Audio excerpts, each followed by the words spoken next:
الرجيم. بسم الله الرحمن الرحيم. الحمد لله رب العالمين، وصلى الله على سيدنا محمد وأهل بيته الطاهرين. اللهم صل على محمد وآل محمد. اما بعد، بحث گفتگو ہمارے چل رہی تھی اعین عقد الفضولی لنفسہ کے موضوع پر. ٹھیک ہے، تو عقد الفضولی لنفسہ کے موضوع پر آنے والے اشکالات میں سے ایک اشکال ہے، وہ کیا ہے؟ مغایرت کیا ہے؟ الماخوذ ما اجازہ. ہاں جی، یعنی ما انشا اور ما اجازہ کے درمیان بھی کیا لازم آتا ہے؟ مغایرت. منشی اور مجاز کے درمیان مغایرت. یہ اس اشکال کے جو حل ہم نکال رہے تھے، اور اس کا حل نکالتے ہوئے کل ہم پھر اس میں 3 احتمالات ہیں. یعنی وہ اشکال تقریباً ختم ہو گیا میرے خیال میں. وہ آگے کہ اس میں جو ایک نظریہ تھا، تیسرا 3 نظریں ہیں. بعض اس کو باطل سمجھتے ہیں، بعض اس کو صحیح سمجھتے ہیں مالک کے ہم ہیں. تیسرے کو اس کو صحیح سمجھتے ہیں، کس کے ہم ہیں؟ خود فضولی کے ہم ہیں، کہ وہ کس کا جو اعواز فضولی کی ملکیت میں چلا جائے. تو اس کی تعویل اور اس کا جواب دیتے ہوئے ہم جو ہے بحث کر رہے تھے. ہاں جی، تو اس میں سے تو اس پر جو اشکالات تھا اس کے حوالے سے اس کا ہم جواب دے رہے ہیں. اس کے بعد پھر آج کو جو فرماتے ہیں کہ نام، کل کیا کہا تھا؟ کل یہ کہا تھا کہ وہ بندہ کیا ہو جائے، پہلے مبی یا سامان میں سے ایک فضولی کی ملکیت میں نہ ہو، لیکن اس کے بعد پھر اس کا جو عوض ہو فضولی کی ملکیت میں آ جائے. یہ تھا نا. میں نے کہا تھا کہ ہم اس کو ضروری نہیں سمجھتے ہیں کہ معاملے کے اندر ایک مبی فضولی کی ملکیت میں ہو اور اس کا سامان اس کی ملکیت میں آ جائے، بلکہ اگر مالک کی اجازت کی صورت میں فرض کرے یہ ہو سکتا ہے کہ فرض کرے سامان مشتری فضولی کی ملکیت میں نہ ہو لیکن مبی اس کی ملکیت میں داخل ہو جائے، یا یہ کہ مالک کی اجازت کی صورت میں مبی پائے فضولی کی ملکیت میں نہ ہو لیکن اس کا عوض اس کی ملکیت میں آ جائے. یہ کوئی محال بات نہیں ہے یا غلط بات نہیں ہے. ہاں جی، تو اس کا ہم جواب دے رہے تھے. اور اس کے بعد کل ہم نے کہا تھا کہ یہ باتیں کیا ہے، یہ جو نقطہ ہے یہ مبادلے کے خلاف ہیں، بے کی حقیقت کے خلاف ہیں. ہم اس بات کے قائل ہو جائے کہ سامان تو فضولی کی ملکیت میں نہیں ہے، مشتری فضولی کی، لیکن اس کا عوض اس کی ملکیت میں آ جائے. یہ کیا ہے؟ مبادلے کی حقیقت کے منافی ہیں، بے کی حقیقت کے ساتھ 100% تضاد ہیں، لہٰذا یہ درست نہیں ہے. یہ ہم نے جواب دیا تھا اس کا. تو فرماتے ہیں کہ نام سیاتی فی مسئلۃ جواز تتبع العقود. ہاں، ایک ایسا مسئلہ ہے وہ انشاءاللہ بعد میں آنے والا ہے. وہ مسئلہ کون سا مسئلہ ہے؟ کہ غیر کے مال پر معاملہ چل جاتا ہے، اور وہ بھی چند معاملہ. تتبع العقود کا معنی ہے کہ ایک مال پر چند دفعہ. مثلا فضولی نے غیر کے مال کو فروخت کیا ایک شخص کو، یعنی کیا؟ اب وہ غیر کا مال ہے، فضولی نے فروخت کیا دوسرے بندے کو، پھر اس دوسرے بندے نے اس مال کو تیسرے بندے کو فروخت کیا، تیسرے نے چوتھے کو فروخت کیا، چوتھے نے پانچویں کو. اب یہاں غیر کا مال پھر 5 معاملہ ہو سکتا ہے، نہ ہو سکتا ہے. اسی کے بعد ایک اور بھی صورت ہے، مبی فضولی نہیں ہے، سامان کے اوپر چند معاملہ ہو سکتا ہے کہ غیر کے پیسے سے ایک شخص نے کیا کوئی چیز خریدا.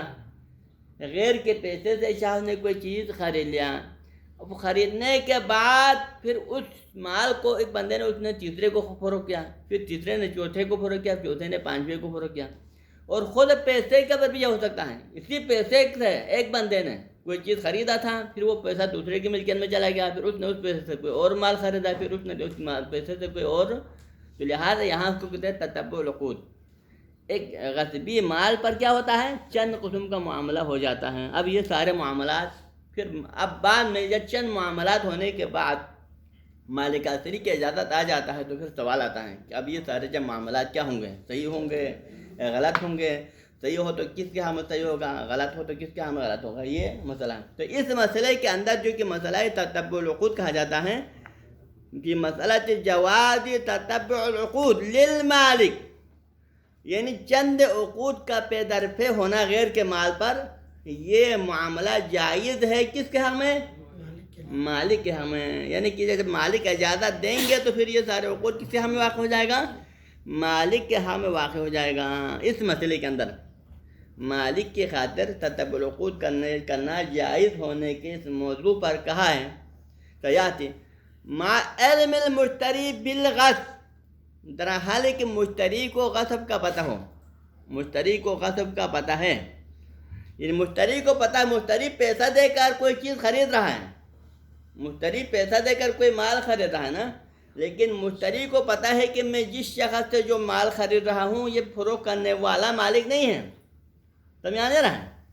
مشتری کا اپنا پیسہ ہے، اس نے اپنے پیسے سے خریدنا ہے، لیکن جس شخص سے کپڑا خریدا ہے اس کو پتہ ہے کہ یہ اس نے اپنا کپڑا فروخت نہیں کر رہا ہے بلکہ غیر کا ہے، اس کے غاصبیت کا پتہ ہے مشتری کو، تو اس مسئلے کے اندر آ جائے گا بعد میں سیاتی، اس مسئلے کے اندر کہ اگر مشتری کو غاصبیت کا علم ہو اور اس کے باوجود غیر کے مال پر معاملہ کرے تو اس پر چند معاملہ ہونے کی صورت میں پھر یہاں پر یہ مسئلہ آ جائے گا سیاتی مادہ سیاتی انا یا انا اس کا فائل ہے، بعد میں اس کے بارے میں آئے گا فقہا کا یہ نظریہ کہ ان ظاہر جماعت، کہ وہاں فقہا کی ایک جماعت کے یہ کلام کا ظاہر، وہ کون سے فقہا ہے مثلا کیا قطب الدین، مثلا ان میں سے ایک کیا ہے قطب الدین ہے جو کہ ایک فقیہ کا نام ہے، والشہید شہید اول وغیرہما، اور اس کے علاوہ دیگر بعض علماء اعلام ہیں، تو ان کی کلمات کا ظاہر تتبع العقود کے مسئلے میں قطب الدین شہید اور دیگر بعض علماء اعلام کے کلام کا ظاہر کیا ہوتا ہے، ان کے کلام سے کیا ظاہر ہوتا ہے، ان کے کلام سے ظاہر یہ ہوتا ہے کہ ان الغاصب مسلط علی الثمن، مسلط علی الثمن، کہ اگر کوئی بندہ، ایک بندہ جانتے ہوئے کہ یہ بندہ فروخت کرنے والا غاصب ہے پھر بھی اس سے وہ مال خرید رہا ہے، اب یہ موبائل ایک بندہ اس کو فروخت کر رہا ہے اور وہ اپنے پیسہ دے کر موبائل کو خرید رہا ہے نا، لیکن پیسہ دینے والے کو پتہ ہے کہ اپنے موبائل نہیں بلکہ کسی اور کا موبائل غصب کر کے مجھے فروخت کرا ہے، لیکن اس غصب کو جانتے ہوئے بھی اس پیسہ دے کر موبائل خریدتا ہے تو کیا کہتا ہے، یہ اپنے پیسے پر اس کو مسلط کر رہا ہے نا، جب تمہیں پتہ ہے کہ وہ غاصب ہے، وہ غیر کے مال آپ کو فروخت کرا ہے، لیکن اس کے باوجود بھی آپ اس کو پیسہ دے کر موبائل خریدتے ہیں تو پھر اپنے پیسے پر کیا کریں، اس کو مسلط کریں، ہاں جی، ان الغاصب مسلط علی الثمن، تو پھر یہ بندہ کیا کرے، غاصب کو ثمن پر مسلط کر رہا ہے،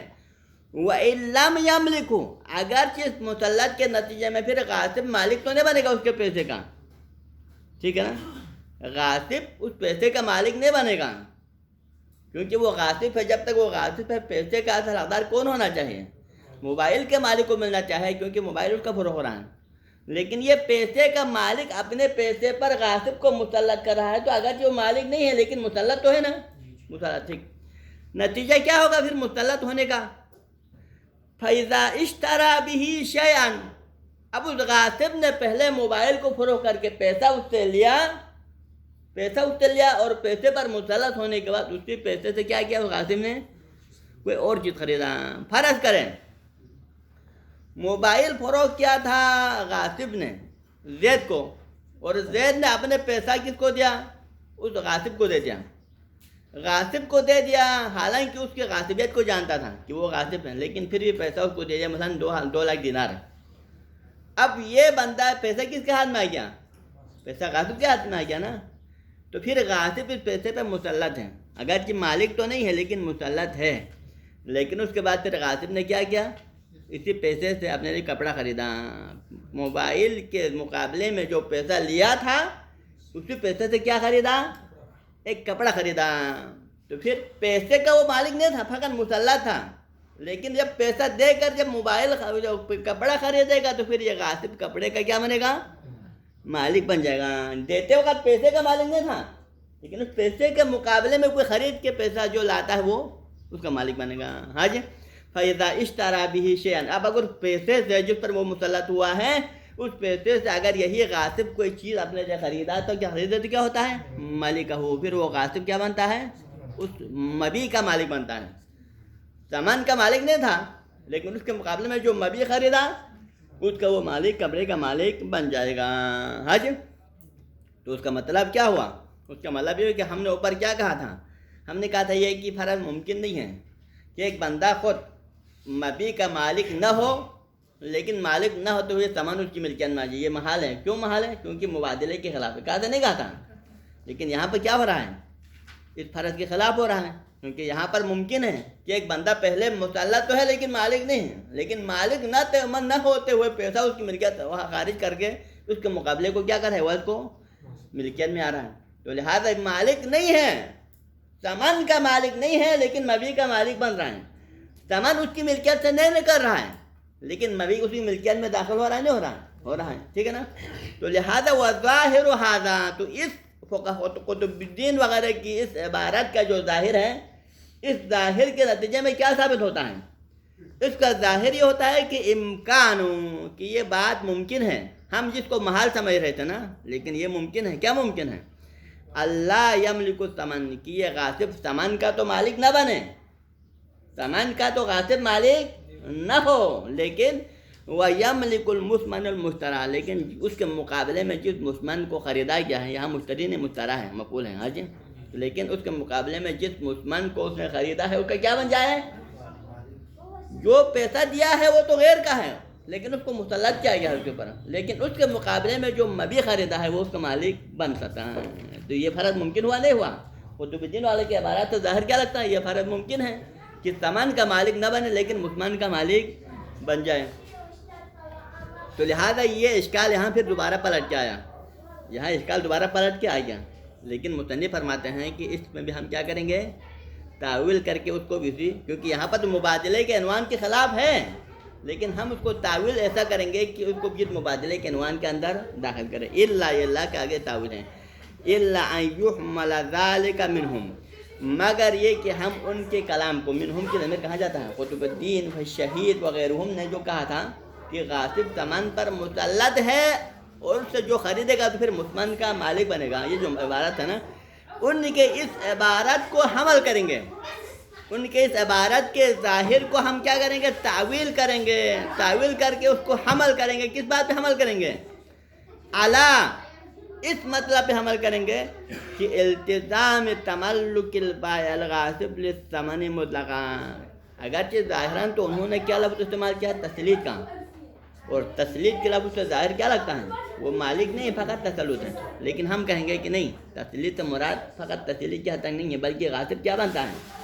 مالک ہے. یہاں تسلیط معنی ملکیہ، کہ یہاں وہ مسلط ہوگا بعنوان ملک، یعنی غاصب مالک بن جائے گا. اور جب غاصب مالک بن جائے گا تو پھر اس کے بعد پھر وہ مالک بعنوان مالک اس پیسے کو دے کر مبیع خریدے گا، تو پھر مبیع کا مالک بنے یا نہیں بنے گا؟ تو یہاں پر یہ فرض نہیں ہے کہ یہ ثمن کا مالک نہیں ہے، غیر ثمن غیر کا ہے، لیکن غیر کے ثمن سے مبیع خرید تو اس کی ملکیت نہیں، یہ مراد نہیں ہے، بلکہ ثمن کا ہی وہ کیا بنتا ہے؟ مالک بن جاتا ہے. اور کہ مالکیت میں آنے کے بعد ثمن سے وہ کیا کرتا ہے؟ وہ کوئی چیز خریدتا ہے تو پھر اس کا مالک بن جائے گا، یہ مراد ہے. حاجم یحمل ذلک العبارہ اور ظہور من، ان کے ظاہر عبارت کو ہم حمل کریں گے کس بات پر؟ علی التزام تملک البائع الغاصب للثمن، کہ ہم کہیں گے کہ یہاں مراد ان کی مجرد تسلیط نہیں ہے، بلکہ تسلیط الملکیہ ہے، کہ غاصب ثمن کا مالک بن جاتا ہے. لہذا اس وجہ سے اس سے کوئی چیز خریدے تو اس کی ملکیت میں داخل ہو سکتا ہے.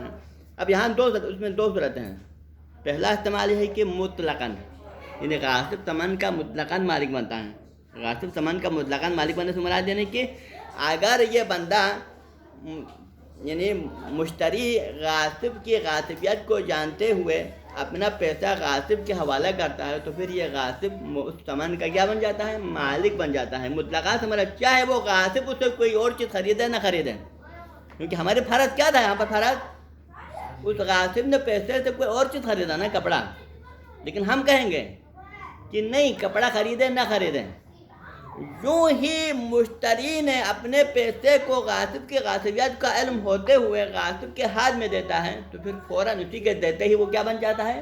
غاصب اس پیسے کا مالک بن جاتا ہے، کیونکہ وہی تسلیط ہی اس کی ملکیت کا سبب بنتا ہے اور وہ مالک بنتا ہے. اب ضروری نہیں ہے کہ وہ غاصب اس پیسے سے کوئی اور چیز خریدے تب بھی مالک ہے، یا غاصب اس چیز سے کوئی چیز نہ خریدے، آپ نے لے رکھا تب بھی، دونوں صورتوں میں وہ مالک ہے. یعنی کہ غاصب مطلقاً ثمن کا غاصب ہے، مسلط علیہ کیا بنتا ہے؟ ثمن کا مطلقاً مالک بنتا ہے. سواء اشتری به شیئا او لا اشتری به، یہ مراد ہے. مطلقہ کا اشارہ یہ ہے. ٹھیک ہے. کما نسبہ الفخر رحمہ اللہ الی الاصحاب، جیسا کہ اس نظریے کو فخر ہمارا علامہ کے بیٹا جو فخر الدین ہے نا، انہوں نے اسی نظریے کو، یعنی کون سے نظریے کو؟ کہ تملیک الغاصب الثمن مطلقاً، غاصب کا مطلقاً ثمن کا مالک بننے کے رائے کی نسبت یہ ہے فخر نے کس کی طرف دی ہے؟ الی الاصحاب، اصحاب کی طرف دی، فقہاء کی طرف دی انہوں نے. ٹھیک ہے. ختم ہو گیا. یہ پہلا احتمال. دوسرا احتمال او آنن ما قبل ان یستربشن، یا ہم یہ کہیں کہ نہیں فقط خریدتے ہی غاصب سامان کا مالک نہیں بنے گا. یعنی کہ اگر مشتری اپنے سامان کو غاصب فضولی کے ملک ہاتھ میں دیتا ہے تو پھر اس کے ہاتھ میں پہنچتے ہی غاصب فضولی سامان کا مالک نہیں بنے گا، بلکہ فقط مسلط کے حد تک ہے. اس کے ہاتھ کس حد تک ہے؟ تسلیم کے حد تک. لیکن یہی غاصب اگر اس سامان سے کوئی چیز خریدنا چاہے تو پھر خریدنے کی صورت میں خریدنے سے ایک لمحہ پہلے کیا بنے گا؟ وہ پہلے مالک بنے گا، پھر وہ خرید سکتا ہے. ٹھیک ہے، تو لہذا فرق ہوا نہیں ہوا. اگر فرض کرے غاصب اس سامان سے کوئی چیز نہ خریدے، پیسے کو بینک میں ڈال کر رکھے، تو کیا ہے پھر؟ وہ سامان اس کی ملکیت میں نہیں، وہ سامان کا مالک نہیں ہے، بلکہ وہ مطلع علیہ ہیں. وہ مطلع علیہ ہیں. لیکن اگر اس سے پیسے سے غاصب لا کر کوئی اور چیز خریدنا چاہیں تو پھر خریدنے کی صورت میں کیا بنے گا؟ خریدنے سے پہلے ایک لمحے کے لیے کیا بنے گا؟ آنما غاصب سامان کا مالک بنے گا. پھر مالک بننے کے بعد پھر وہ کوئی چیز خرید سکتا ہے. نتیجے میں کیا ہوگا پھر؟ اب وہ کوئی مطمئن اس کی ملکیت میں آنے کے لیے کیا ہوا؟ پہلے سامان اس کی ملکیت میں آیا تھا، پھر اس سے خریدا تو مطمئن اس کی ملکیت میں آئے گا نہیں آئے گا؟ ایسا نہیں کہ مطمئن اس کی ملکیت میں نہیں تھا پھر خریدے پھر سامان جب مطمئن اس کی ملکیت میں آ جائے، ایسا نہیں ہے. ٹھیک ہے. او آنما، یعنی آنما سے مراد او التزام تملک البائع الغاصب للثمن. آنما اس سے مربوط ہے. آنما کس سے مربوط ہے؟ التزام تملک البائع الغاصب للثمن، مطلقہ کے مقابلے میں کہ بائع غاصب ثمن کا مالک بن جاتا ہے، مطلقہ نہیں، بلکہ بیع سے پہلے آنما ایک لمحے کے لیے غاصب ثمن کا مالک بن جاتا ہے. لیکن ایسا کیوں؟ آنما پہلے آپ تملیک کے قائل کیوں ہیں؟ کہ پہلے مالک نہیں بنتا ہے اور بیع سے پہلے مالک کیوں؟ تصحیحاً للشراطہ کے شرع کو کیا کرا دیں؟ درست ثابت کرے. کیونکہ انہوں نے فتویٰ دیا کیا؟ انہوں نے اس شرع کو صحیح ہونے کا فتویٰ دیا. تو لہٰذا آپ لوگوں نے شرع کو صحیح قرار دیتے ہیں تو پھر شرع بغیر مطلق بغیر وجہ کے تو صحیح نہیں ہوگا نا.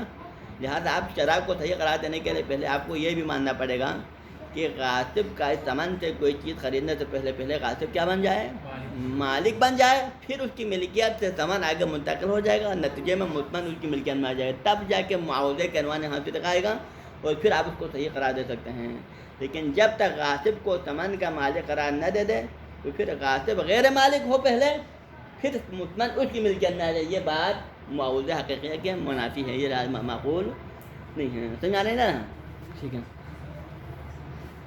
وكيف كان بس كيف كان سواء كان هذا التأويل صحيحا أو غير صحيح أو هذا النسبة التي نسب إليهم صحيحا أو غير، یعنی کہ جو نسبت ان کی طرف دیا ہے یہ صحیح ہو یا نہ ہو، یا یہ جو ہم نے تعویل کیا ہے یہ تعویل اپنے کے بعد درست ہو یا نہ ہو، بہرحال فالاولا فی التفصیل عن الاشکال المذکور فی البیع لنفسہ ما ذکرنا. لیکن ہم ان کے جوابات کو تسلیم نہیں کریں گے، کیونکہ ہمارے نظر میں کیا ہے؟ عقد الفضولی لنفسہ کے صحیح ہونے کے لیے ہم نے جو تعویل کیا ہے وہی تعویل درست ہے. ہاں جی.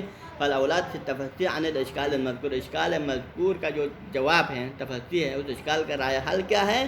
فی البیع لنفسہ، یعنی کہ بائع فضولی نے اپنے لیے کوئی چیز خریدا اپنے لیے، تو لہذا اس کا قصد کیا ہے؟ خریدا اپنے لیے خریدا ہے، لیکن ہم اس کو صحیح قرار دے رہے ہیں. کس کے ہم صحیح قرار دے رہے ہیں؟ اس کے ہم صحیح قرار دے رہے ہیں، مالک کے ہمیں مالک کے ہم صحیح قرار دے رہے ہیں. اصل ہمارا نظریہ یہ ہے. تو اشکال کیا لازم آتا ہے پھر؟ جب معاملہ اس کے ہم صحیح قرار دینے کی طرح پھر مغایرہ لازم آتا ہے. کس کا مغایرات؟ منشا اور مجید کا الگ ہونا لازم آتا ہے. تو اشکال مذکور کا جو جواب کیا ہے؟ ما ذکرنا، وہی ہے جو ہم نے بیان کیا. وہی کیا ہے آپ کے ذہن میں؟ کہ یہاں پر اگر چاہے مشتری فضولی ہو چاہے بائع فضولی ہو، جب یہ بعنوان مالک، کیونکہ وہ پہلے نمبر پر کیا اعتقاد رکھتا ہے؟ وہ یا عدواناً یا اعتقاداً اپنے آپ کو مالک فرض کرتا ہے. تو لہذا جب عنوان مالک فرض کر کے تملکت من کا کہتا ہے یا ملکت کا کہتا ہے، تو پھر اپنے ذات ہونے کے عنوان اپنے بکر کے عنوان سے نہیں خرید فروخت کرتا ہے، بلکہ بعنوان ہے اپنے آپ کو مالک کے عنوان سے وہ ایک فرق کرتا ہے، اشارہ کرتا ہے. تو لہٰذا نتیجے میں پھر معاوضہ حقیقیہ کے تقاضا کے تحت ہو جائے گا جو حقیقت میں، کیونکہ عنوان مالکیت کی طرف نسبت ہے اس نے، تملک کی نسبت. تو لہٰذا اور پھر عام میں کیا ہوگا؟ پھر جس پر تملک کا عنوان صدق آ جائے گا، ثمن یا مبیع اسی کے ملکیت میں چلا جائے گا، پھر غاصب کی ملکیت میں نہیں آ جائے گا، کیونکہ وہ مالک حقیقی تو میں آنے رہا ہے. تو یہی جواب جو ہم نے دیا ہے وہی حاصل. ٹھیک ہے. ماذا کرنا کا اشارہ ہوا ہے. ثم ان مما ذکرنا، پھر ہم نے ابھی یہ جو جواب ذکر کیا، ہم ابھی جو جواب ہے ہمارے اسے ماذا کرنا کے ذریعے سے، وہ کیا ماذا کرنا کیا ہے، ما وہ ماذا کرنا ہم نے کیا ذکر کیا تھا، من ان نسبت ملک العوض حقیقتاً الا انما هو الى مالک المعوض. ہم نے جواب دیتے وقت ہمارے تفسیر کے اندر ہم نے یہ کہا تھا نا کہ اگر یہ مشتری غاصب ہے یا بائع غاصب ہے، لیکن بعنوان غاصب اپنے آپ کو مالک سمجھ کر ملکیت کی نسبت اپنی طرف دے رہا ہے. کیوں دے رہا ہے اپنی طرف؟ کیونکہ وہ اپنے آپ کو مالک فرض کرتا ہے، اپنے اوپر مالک کا عنوان لاگو کر کے ملکیت کی نسبت اپنی طرف دے رہا ہے نا.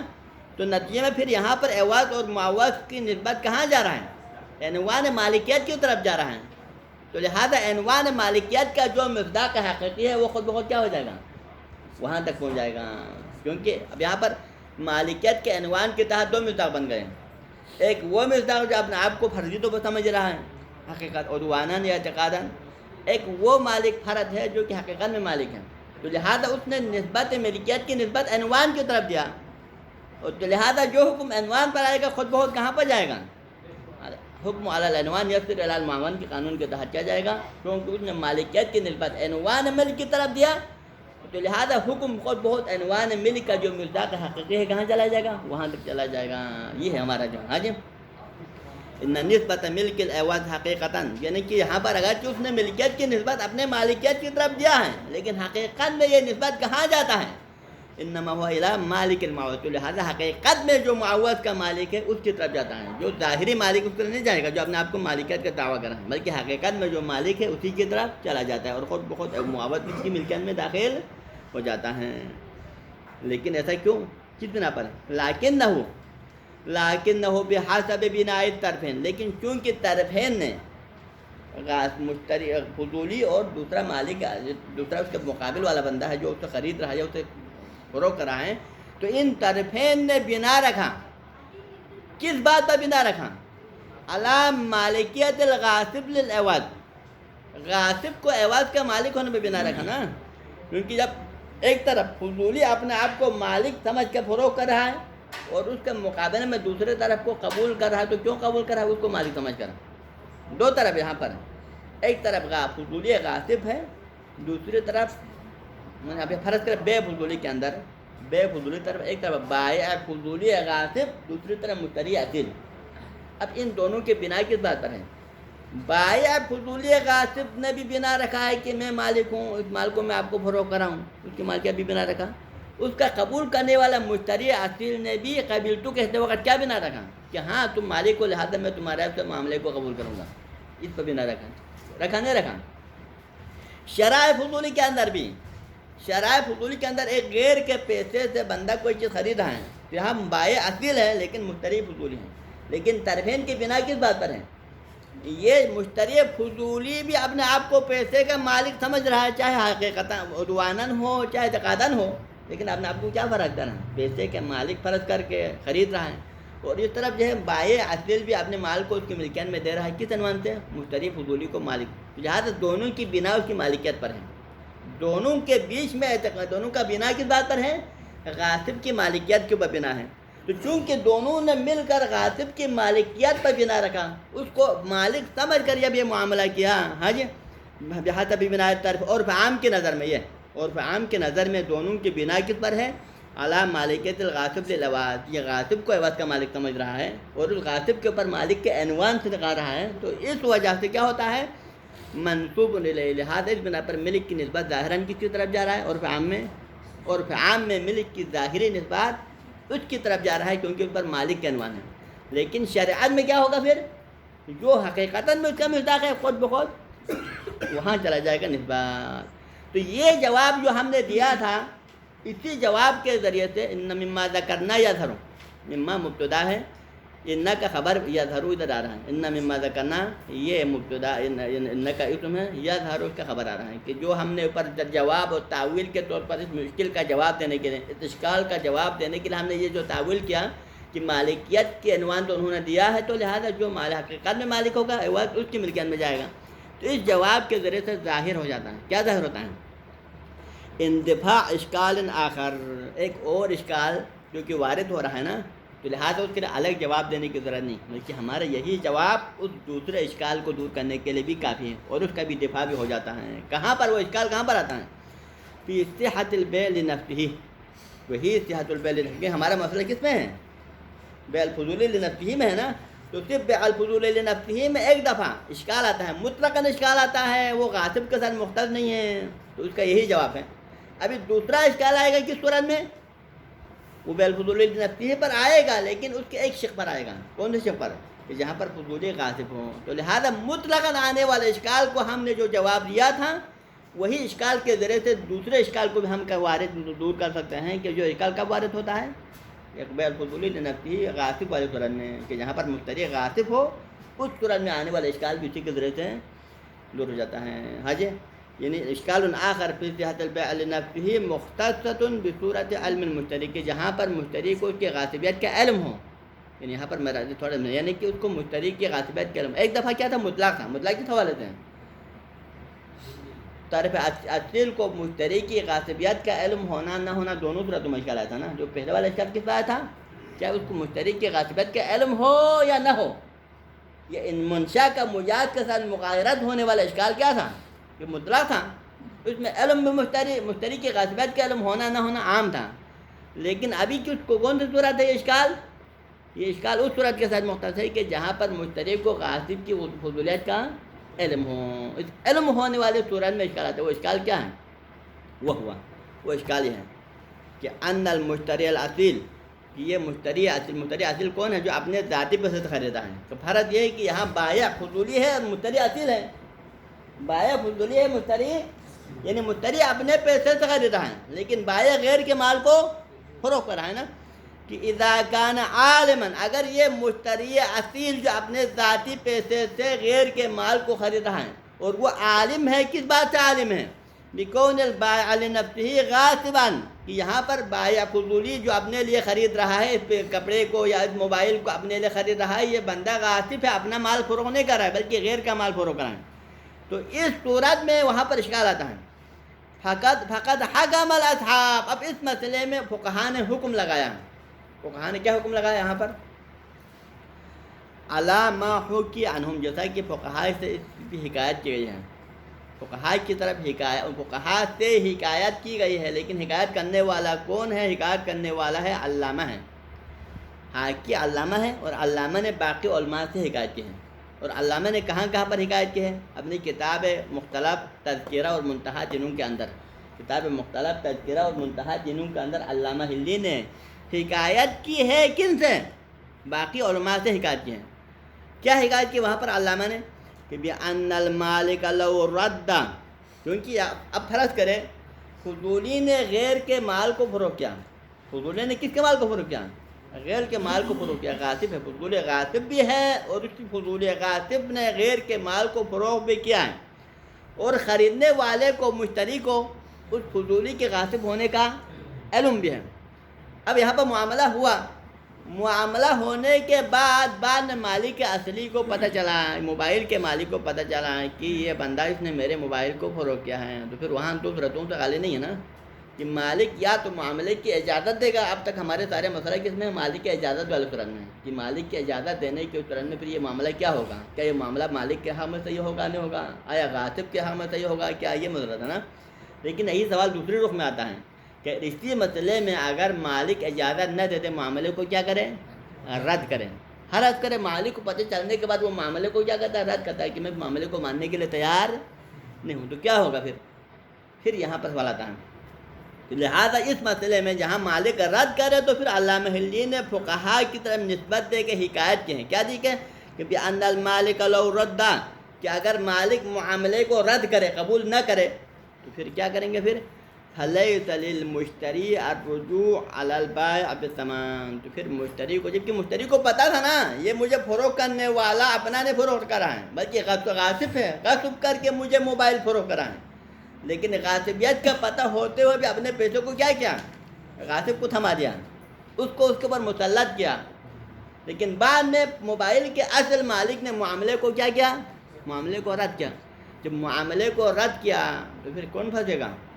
مشتری پھنس جائے گا نا کہ مشتری کو نہ موبائل ملے گا، کیونکہ مالک تو موبائل کا ہے، موبائل کا مالک تو فلان بندہ ہے، لہٰذا وہ اپنے موبائل خود اپنے قبضے میں لے گا۔ اور دوسری طرف بندے نے موبائل خریدنے کے لیے 2 لاکھ مفت میں بندے کو دیا ہے، وہ 2 لاکھ پھنسے گا نہیں پھنسے گا؟ 2 لاکھ پھنس جائے گا۔ ہاں جی، فَلَيْسَ لِلْمُشْتَرِي الرُّجُوعُ عَلَى الْبَائِعِ الْفُضُولِ بِثَمَنٍ، لہٰذا جو بائع فضولی جو کہ غاصب تھا، اور غاصب ہوتے ہوئے اس نے موبائل اس کو فروخت کیا تھا، اور اس نے بندے نے 2 لاکھ دینار فرض کرے غاصب کے ہاتھ میں تھما دیا تھا، تو اب یہ مشتری دوبارہ اپنے پیسے کے لیے غاصب فضولی سے مراجعہ نہیں کر سکتے کہ اب میرا 2 لاکھ مجھے دے دو، کیونکہ مالک نے قبول نہیں کیا ہے، لہٰذا مجھے موبائل نہیں ملا، لہٰذا میرا 2 لاکھ دینار واپس دے دو۔ یہ کہنے کا حق نہیں ہے۔ کیوں حق نہیں ہے؟ کیونکہ 2 لاکھ پہلے ہی آپ نے اس کو مسلط کیا نا، کیونکہ تمہیں پتہ تھا نہیں تھا یہ غاصب ہے، غاصب ہوتے ہوئے اب ہم 2 لاکھ اس کو دیا ہے، تو لہٰذا آپ نے اپنے پیسے کو مفت میں اس کو کھانے کے لیے دیا ہے، مفت میں اس کے اوپر مسلط کیا ہے، تو لہٰذا واپس لینے کا حق بھی نہیں ہے۔ ٹھیک ہے نا؟